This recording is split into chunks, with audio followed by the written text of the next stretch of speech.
Greetings. Do what thou wilt shall be the whole of the law. I'm Lexi Eve, and welcome back to another Walk Magick video. Today we're going to be analyzing Liber XXV, the Star Ruby. Let's note first that the Star Ruby is an updated version of the lesser banishing ritual of the pentagram. In fact, it is strictly a banishing ritual, unlike the lesser pentagram ritual, which has an invoking and banishing version.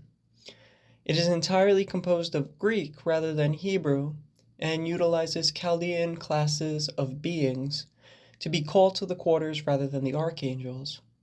The other notable difference is that it uses the AA grade signs of NOx, which are for the grades corresponding to Geborah, Chesed, and the Babe of the Abyss, and Binah.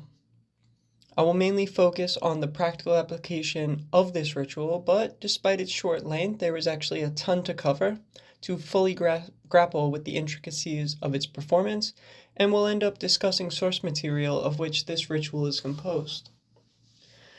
It has two versions, one from 1913 in the first edition Book of Lives, and another from 1929 publication of Magic and Theory and Practice, where Crowley made some differences. I'll go into those differences when we get to that part of the ritual, and at the end before I do a quick simplified verbally guided walkthrough of how to do the ritual. I'll also add a timestamp for that simplified ritual walkthrough, so if you want to just get those abbreviated notes on what to do and how to do it very quickly, you could just go right to that. So without further ado, let's begin. Quote, "Facing east in the center, draw deep, deep, deep thy breath, closing thy mouth with thy right forefinger pressed against thy lower lip," end quote. In the center, so the center of your being, the center being Tefereth.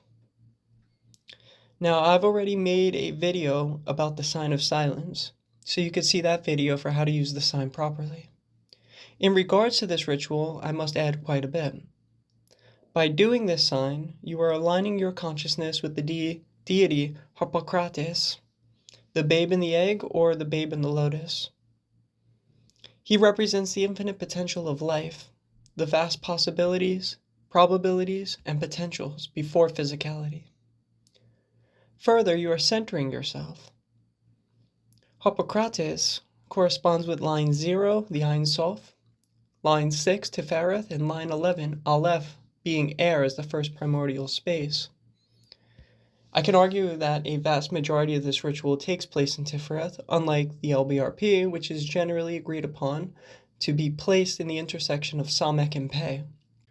Harpocrates represents first and foremost the infinite potential before manifestation, the sacred seed in the lotus.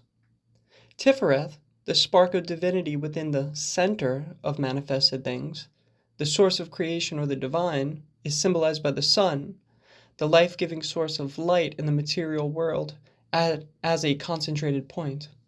Already, many sexual mysteries are implied and later reinforced in the Cabalistic cross-section.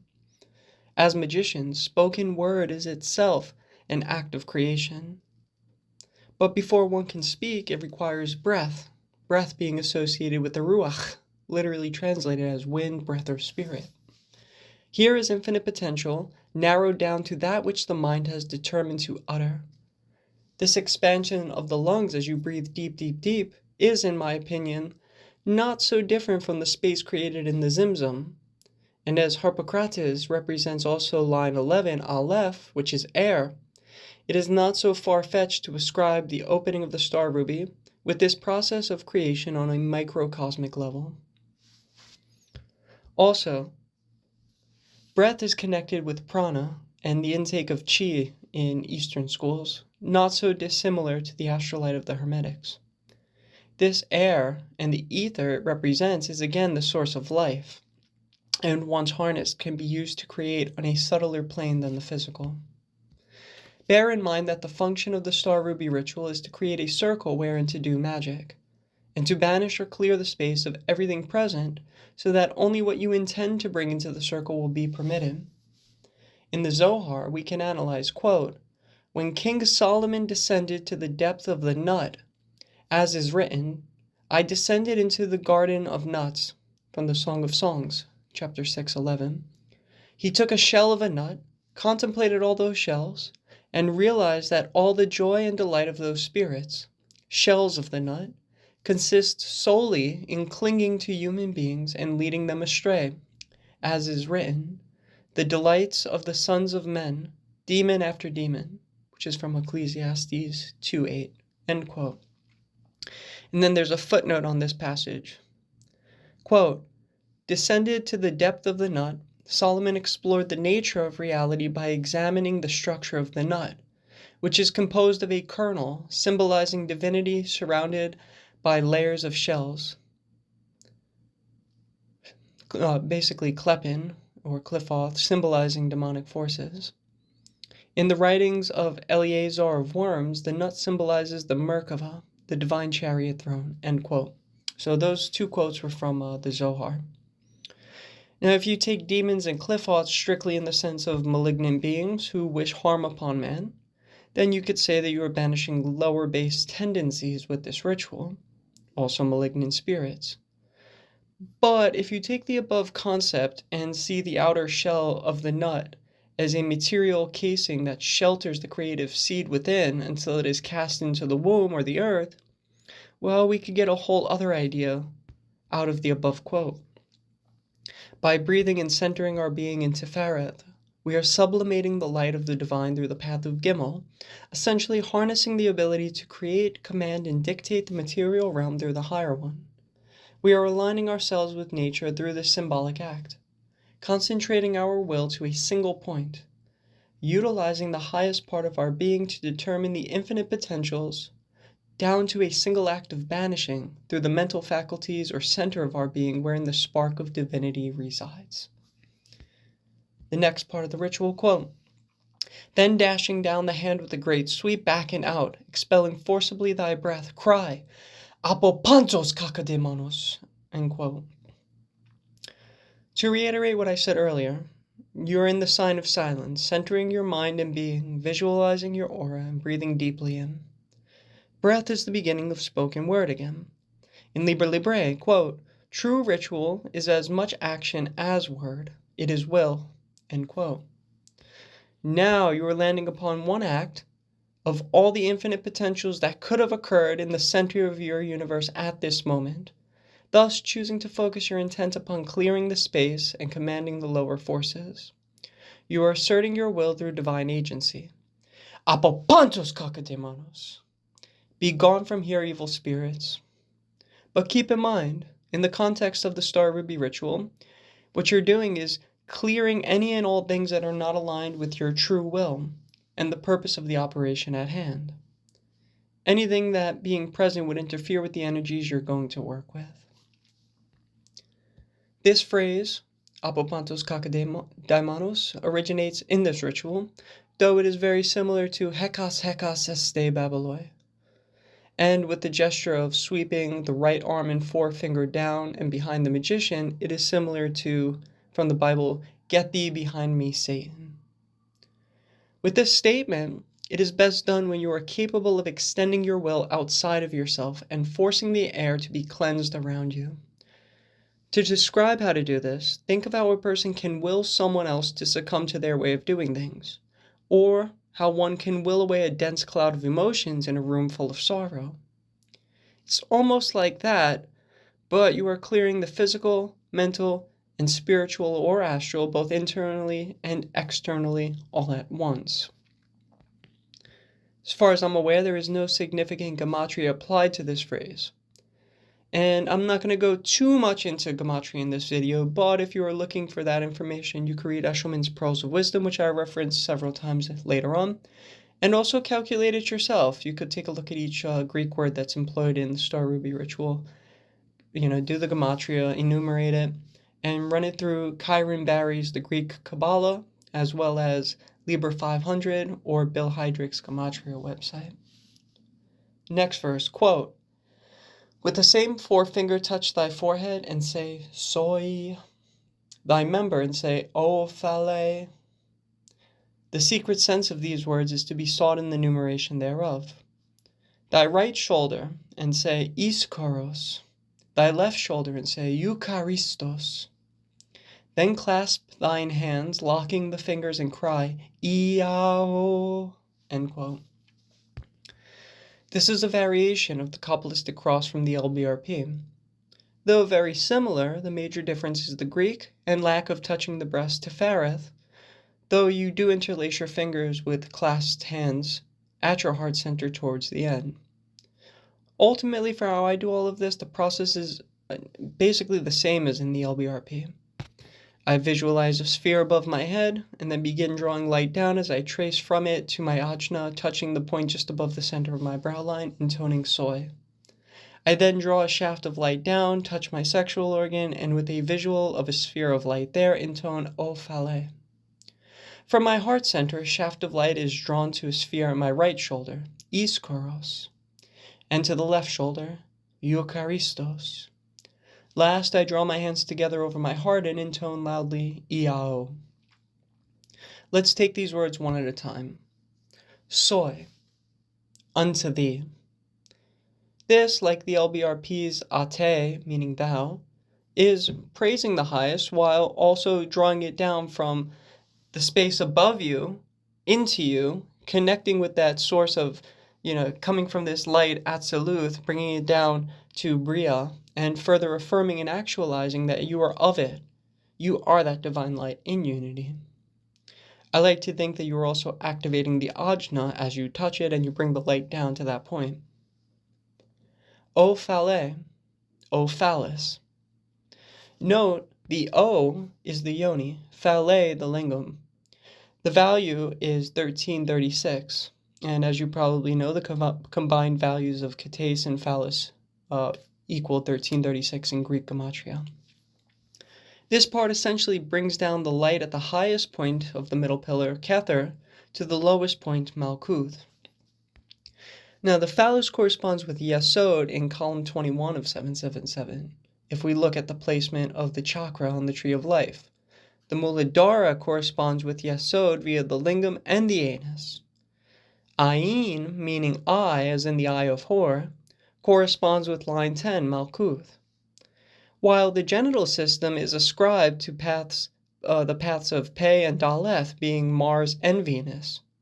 So thus we could tie O Phale as the kates phallus lingam yoni altogether quite nicely, drawing the light of Kether down from the highest point, the Sahasrara, to the lowest point, the Muladhara, from the crown to the genitals, Kether to Malkuth.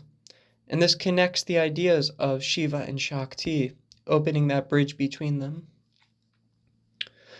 And also touching thy member, this accentuates the sexual solar force with which the Lemic doctrine and ritual primarily works. It affirms the solar life-giving properties of the sun's light upon the earth, symbolized on the microcosmic scale through procreation. This is all connected with ideas of will and true will as well. The right shoulder, Iskoros, meaning strong. The left shoulder, Eucharistos, meaning pleasant. These 2 points correspond with Gebura and Chesed. They establish the pillars of severity and mercy by extending a cross, which is a solar symbol, and culminate in the very final portion. Interlace your fingers, hands clasped at the breast, and cry Iao.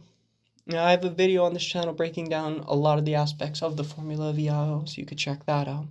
In short, it's a solar formula corresponding with lines 6 and 30, Tifereth and Resh. Both are Sol, the sun. The 3 letters of Iao signify the balance of male, female, and the intermediary.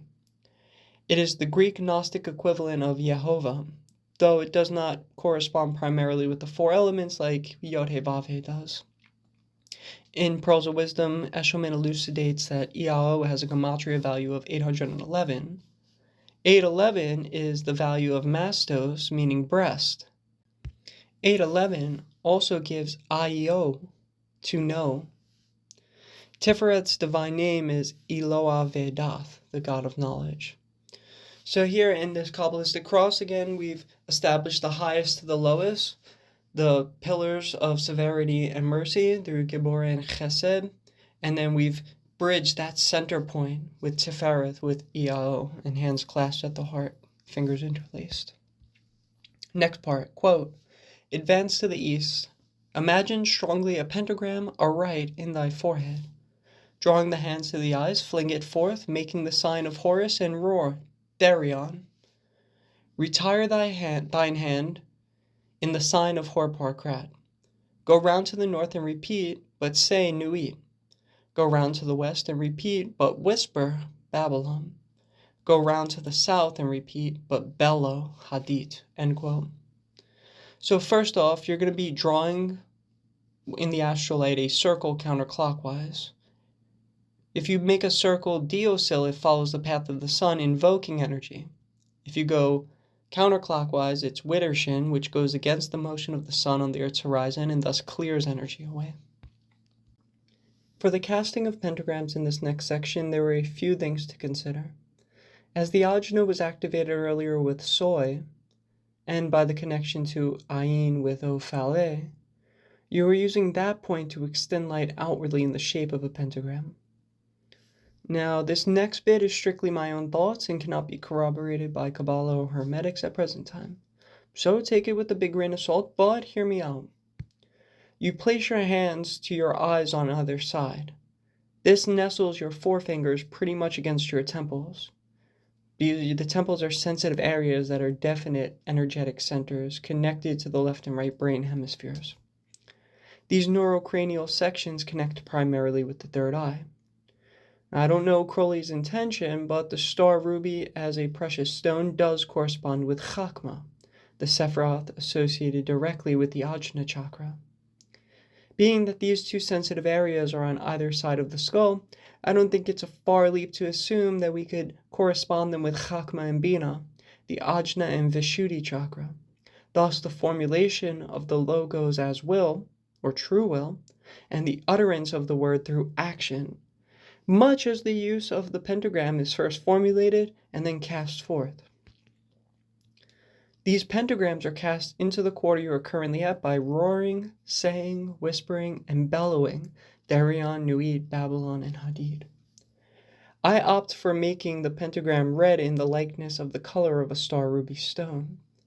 The pentagram is obviously small enough to first fit on your forehead, but when it comes to rest at the perimeter of your circle, it is made larger. I recommend the height be from the top of your head to your hips and just past your shoulders. Eshelman makes the case that because this ritual is in the macrocosmic scale being centered in Tifereth, it follows the formula of the vaults of the adepts, Yod-He Vav-He, especially that Crowley followed the attribution of the Hebrew letter sounds ascribed in the Kabbalah Denudata to the lips, palate, tongue, throat, and teeth, corresponding with male and female sounds of the Hebrew letters. You could read about all of that in his essays from Pearls of Wisdom. I personally never used any visualizations in connection with the cherubim of Leo, Scorpio, Aquarius, Taurus, which correspond with Yod-He Vav-He, or in the reverse, He Vav He Yod, which I think ends up making more sense instead of the east being Yod, and then descending down. If the east is He, Vav, He in the west, and then Yod in the south, you end up ascending. So I think it makes a little bit more sense. But you could read his essay for, a full breakdown there. That being said, I do think there is something very interesting in this notion, and you could experiment with it. After all, there is an elemental balance to the names, as Darion and Babylon are balanced in the east and west, while Nuit and Hadid are balanced in the north and south. So that does follow like a Yod-He, Vav-He sort of ideology, this balance of opposites. Regardless, you are clearing your space by the use of the pentagrams and the names of the Lemic divinity. The important factor is the ability to banish by force of will. Ultimately, it is similar to the LBRP, though energetically more potent, as anyone who uses the Star Ruby and LBRP regularly can certify. The next portion is another divergence from the Lesser Pentagram ritual. Here, one's consciousness is exalted beyond Tifereth, culminating in Binah. as far as the magician is capable of doing so. Quote, completing the circle widdershins, retire to the center and raise thy voice in the pain with these words, Yo Pan, with the signs of NOX, end quote. Yo, I-O, is a Greek rapture cry, essentially meaning hail. So Yo Pan is Hail Pan. Raising your voice in a song-like manner, a pain, should also increase your energetic enthusiasm at this part of the ritual as you ascend up the tree through the 5 grade signs of NOX. Note that EO, again being the lingam yoni in union, and Pan, literally translated as all, is essentially what we as magicians are aspiring towards. The all, the unity, the balance or the union of opposites, absorption of the one into the many, the Cabalistic zero, the light of the ineffable, that intermediary between the opposites, opposing forces. Together, Yo Pan has a value of 211. This, I discovered, gives us in Hebrew one very interesting word, Yorah, Yod Resh Aleph, fear. Yorah is used in Proverbs, chapter 9, verse 10, with the mistranslated statement, the beginning of wisdom is the fear of the Lord. The literal translation comes from these 4 words, Vechletha, Chakma, Yareth, Yod-Heh-Vaveh. This literally translates as, application of wisdom is to fear Yod-Heh-Vaveh, as opposed to the beginning of wisdom is to fear God or the Lord. So the application of wisdom is to fear Yod-Heh-Vaveh. And the verse concludes, Vedath Kadashim Binah, knowledge of the Holy One is understanding.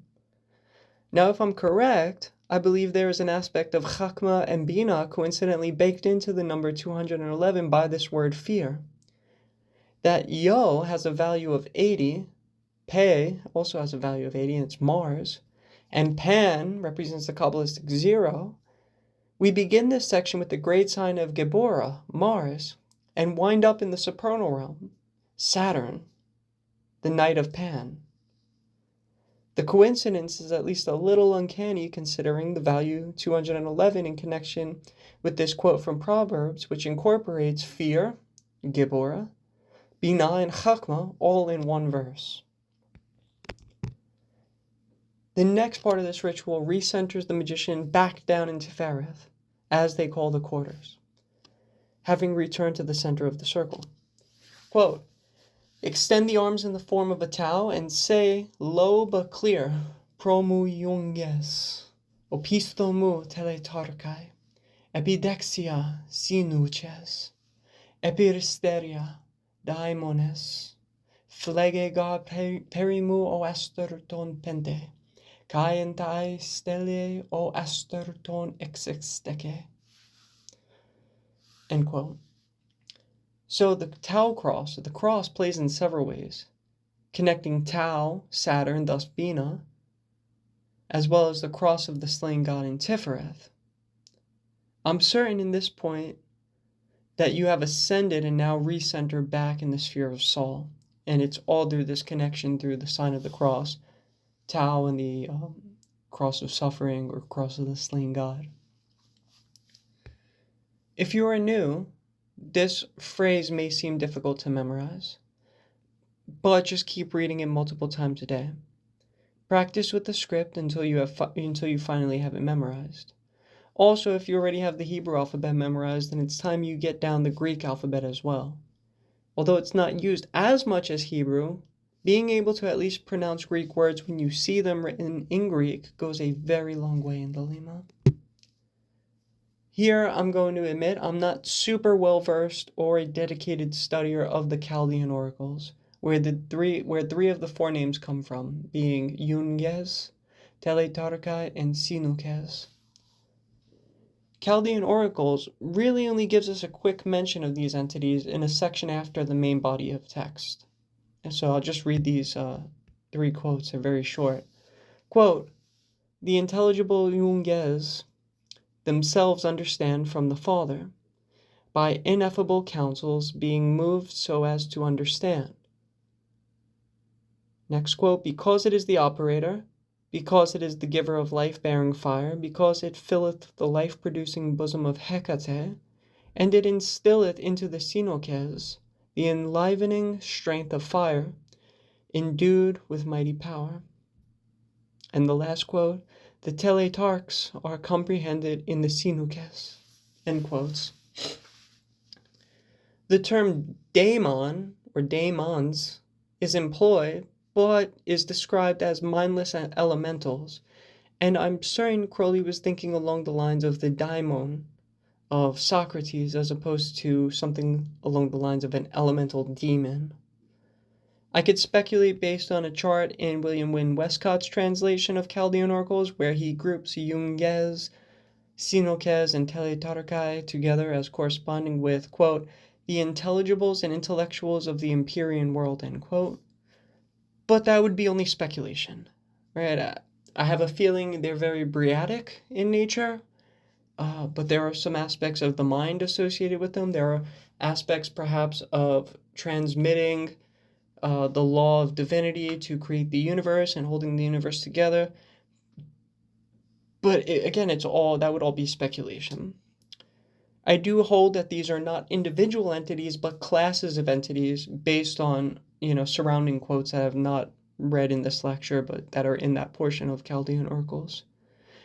So similar to how Elohim or specific choirs of angels, like the thrones or seraphim, etc., denote an entire group of beings which share some similar function.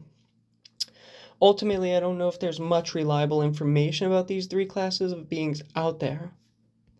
In Pearls of Wisdom, Eshelman writes, quote, I no longer think Crowley actually intended these guardians to be the specific entities mentioned in the Chaldean oracles, though he certainly drew the names from that source. I think he simply wanted Greek names for a Greek ritual and took the best he had at hand. It is up to the working magician to forge these names into the effective magical receptacles of cosmic forces that this protective ritual requires. End quote. With this statement, I absolutely agree. Eshelman also ascribes images to these classes of entities. And, using their names, you could denote what their appearance would look like, what their energies are like based on the correspondences of the letters of their names, which is definitely completely a valid practice. I've tried this, I've done this many times, and so I've used the images that are in Pearls of Wisdom. I've used my own images based on correspondences of the letters to create images. I've also tried allowing whatever comes to come and try to visualize them as I think I could see their appearance based on what has come. And I've also tried just feeling them without putting too much attention on trying to see their appearance. This way I could try to understand their different energies. So experiment and journal. That's ultimately going to be your greatest teacher in regards to the entities that get called to the quarters. The last portion of the ritual, quote, repeat the cross Cabalistic as above and end as thou didst begin, end quote. So this closes the ritual. Basically, you do the Cabalistic cross first, and then after you finish intoning Iao, you give the sign of silence, and you then throw your right forefinger down and back, apopantos kakademanos, one last time, clearing your space yet again. Now, before I give a quick simplified run-through of the Star Ruby ritual, I want to just mention briefly the changes from the 1913 Book of Lies version to the 1929 Magic in Theory and Practice version. Basically, it's just the names employed when casting the pentagrams, and the manner in which you then say, bellow, roar, and in this version, scream Babylon instead of whispering Babylon. So in the East is chaos. This is the first Greek entity to exist in darkness, or a disordered state before creation. So it's almost like a personification of that disorder before the universe was created. In the North is Babylon, well-known Thelemic figure, deity. She's a symbol of sex and love, feminine empowerment in all senses, a definite aspect of Nui. In the West, Eros. He's the god of love and sex. And in the South, Psyche, the goddess of the soul. Psyche literally translates as soul. It's not mental, it's soul. And I guess that there could be aspects of soul connected based on what system you're running that word through. It's a very generic term with many connotations at this point, but I think it's more energetic, the essence, divine essence. And Psyche is the consort of Eros. The reason these names are placed in these quarters is because of Yod He Vav He, so fire in the east, chaos, water in the north, Babylon, air in the west, Eros, and earth in the south, Psyche. I do wish I knew why Crowley picked Eros and Psyche at first. I can only speculate that Eros being the god of love and corresponding with Vav insinuates agape, especially in regards to the HGA. As Psyche is the consort of Eros, she then becomes the only option if keeping the theme of the mystical marriage between paired Greek deities. That Crowley was probably trying to lean more heavily into the Greek theme of the star ruby ritual. I guess he felt at the time that his options were limited. I think the later changes were definitely for the best. And this again goes for the Chaldean oracle entities.